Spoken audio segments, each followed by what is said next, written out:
ఉద్యోగం వచ్చింది. చాలామంది పెళ్లిగాని యువకులు ఉన్నట్టున్నారు చూస్తుంటే. ఇప్పుడు ధర బలుకుతుంది బాగానే. అత్తగారు వస్తారు, రాగానే నిన్నటి వరకు ఉన్న తల్లిదండ్రులు మనకు దూరం అవుతారు, అత్తగారు వాళ్ళు అల్లం బెల్లం అవుతారని అంటుంటారు. నాకైతే తెలియదు, కానీ నేనైతే ఒక్క మాట చెప్పదలుచుకున్నా.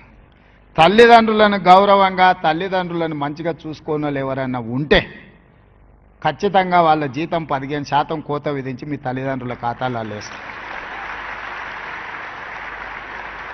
రెండవది, గతంలో నలుగురు ఐదుగురు ఉండేది పిల్లలు. ఒకడు మంచోడున్నా ఒకటి చెడ్డోడున్నా ఎవరో ఒకరు చూసుకునేది.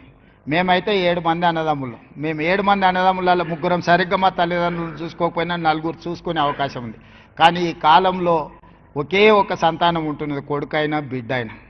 మరి బిడ్డ పెళ్ళై అత్తగారింటికి వెళ్తే అత్తగారు వాళ్ళు ఆ బిడ్డను అమ్మా నాయనను చూసుకోవద్దు, ఆర్థిక సహాయం అందించొద్దు అని నిబంధన పెట్టడం మంచిది కాదు. ఈడున్న ఆడపడుచులందరికీ నా సూచన, మీరు అత్తగారింటికి పోయినా మీ తల్లిదండ్రుల బాధ్యత మీదే.